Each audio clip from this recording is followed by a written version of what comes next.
All of his co-workers were gone. What could it mean? Stanley decided to go to the meeting room. Perhaps he had simply missed a memo.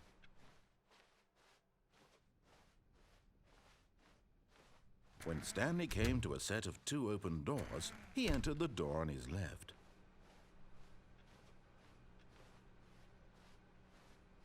Yet there was not a single person here either.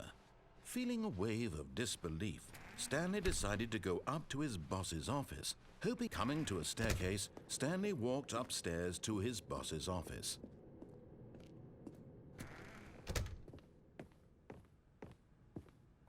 Stepping into his manager's office, Stanley was once again stunned to discover not an indication of any human life. Shocked, unraveled, Stanley wondered in disbelief who orchestrated this. What dark secret was being held from him? What he could not have known was that the keypad behind the boss's desk guarded the terrible truth that his boss had been keeping from him. And so the boss had assigned it an extra secret PIN number, 2845. But of course, Stanley couldn't possibly have known this. Yet incredibly, by simply pushing random buttons on the keypad, Stanley happened to input the correct code by sheer luck. Amazing. He stepped into the newly opened passageway.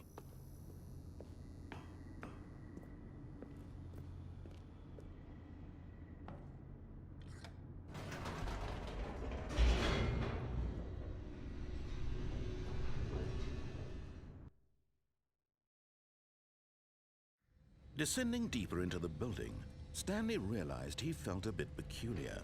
It was a stirring of emotion in his chest, as though he felt more free to think for himself, to question the nature of his job.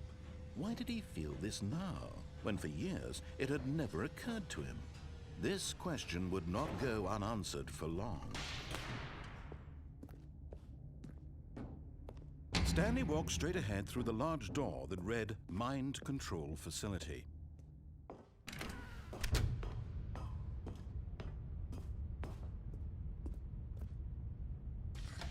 The lights rose on an enormous room packed with television screens. What horrible secret did this place hold? Stanley thought to himself. Did he have the strength to find out?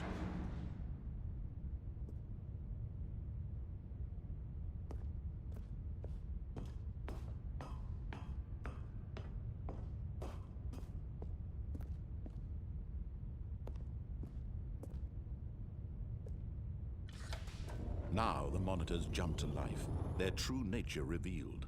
Each bore the number of an employee in the building, Stanley's co-workers. The lives of so many individuals reduced to images on a screen, and Stanley, one of them, eternally monitored in this place where freedom meant nothing.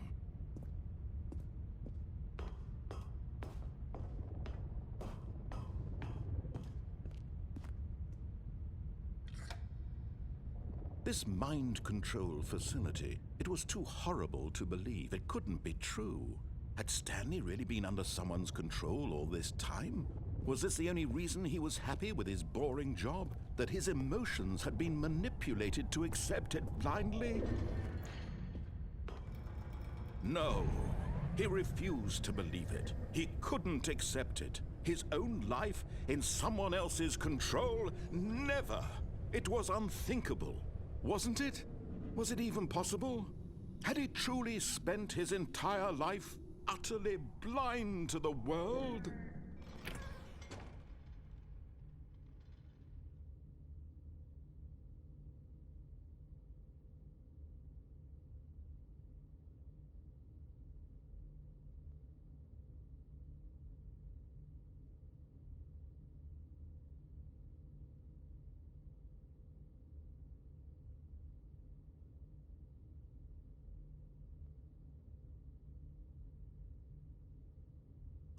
But here was the proof, the heart of the operation. Controls labeled with emotions, happy or sad or content. Walking, eating, working, all of it monitored and commanded from this very place. And as the cold reality of his past began to sink in, Stanley decided that this machinery would never again exert its terrible power over another human life. For he would dismantle the controls once and for all.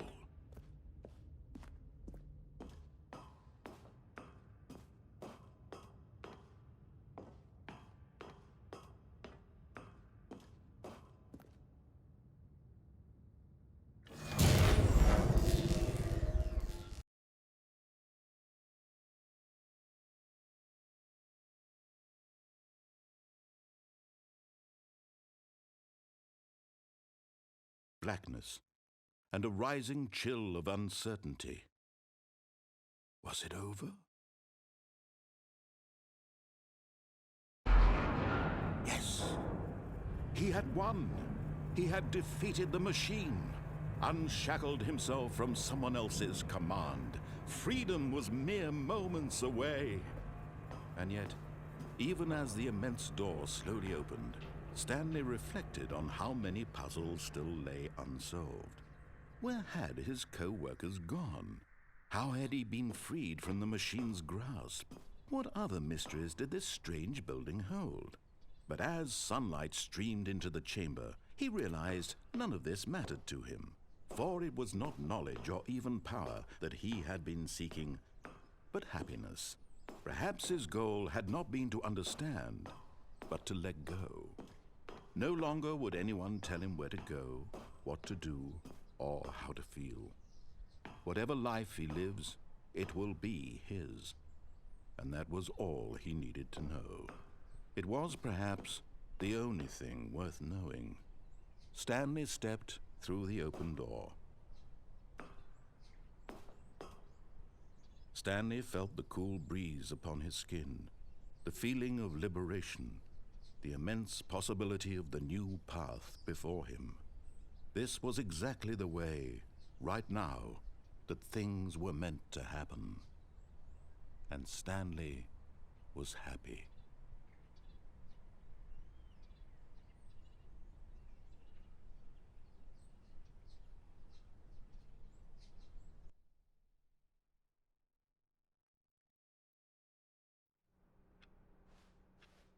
All of his co-workers were gone. What could it mean? Stanley decided to go to the meeting room. Perhaps he had simply missed a memo.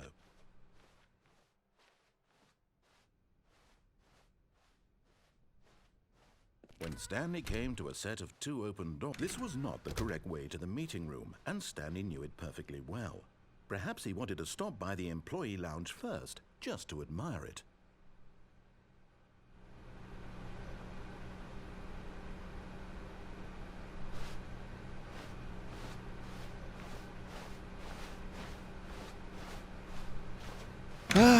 Yes, truly a room worth admiring.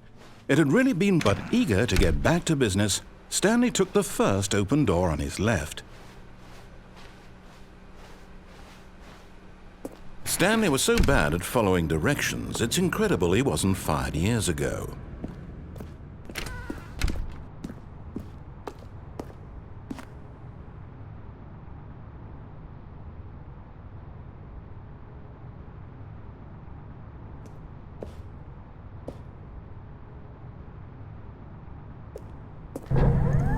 Look, Stanley, I think perhaps we've gotten off on the wrong foot here. But in his eagerness to prove that he is in control of the story and no one gets to tell him what to do, Stanley leapt from the platform and plunged to his death.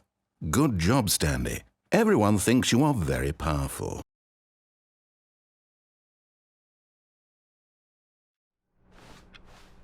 All of his co-workers were gone. What could it mean? Stanley decided to go to the meeting room. Perhaps he had simply missed a memo.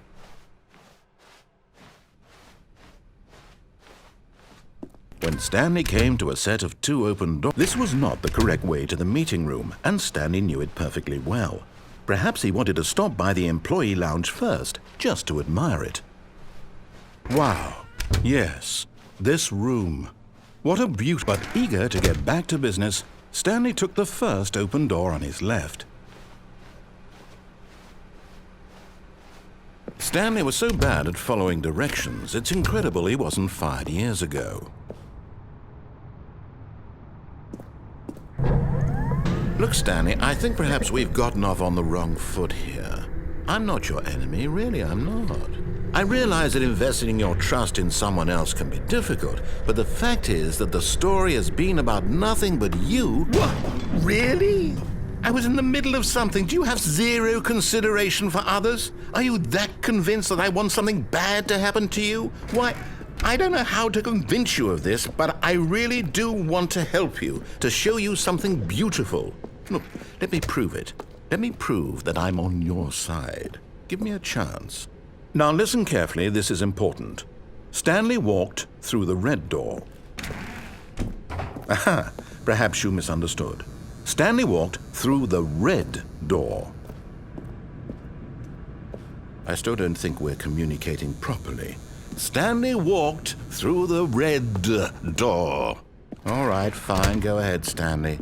You want to know so badly what's out there? You want to find out what lies at the end of this road you've chosen? Well, don't let me stop you. You see? There's nothing here. I haven't even finished building this section of the map, because you were never supposed to be here in the first place. Broken rooms, exposed developer textures. Is this what you had wanted? Was it worth ruining the entire story I had written out specifically for you? Do you not think I put a lot of time into that? Because I did. And in the end, it was all for nothing, because this is what you wanted to see. Help me here, Stanley. Help elucidate these strange and unknowable desires of yours. What would have made this game better? What did you want to see? Vehicles? Skill trees? Work with me. You've given me absolutely nothing so far. Tell you what, let me take a stab in the dark at a new design, and you can give me some feedback. There we go. A third option. This already feels leaps ahead of where we were before. Go ahead, Stanley. Take it for a spin.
Okay, I'm going to stop you there. Now, tell me about your experience with this new version. Would you say that the game benefited from allowing you more choices? Feel free to be honest. I'm looking for some real critical feedback here. Okay, so we're getting somewhere. Clearly there's something here that speaks to you. If I can be honest here, I really don't have any idea where I'm going with this. This whole third door thing was just a stab in the dark. But I guess you're into it, so let's keep this party train rolling. Here, based on the data from your previous playthrough, I've compiled a new version. And to be perfectly candid, I think I've knocked it out of the park with this one. Let's take a look.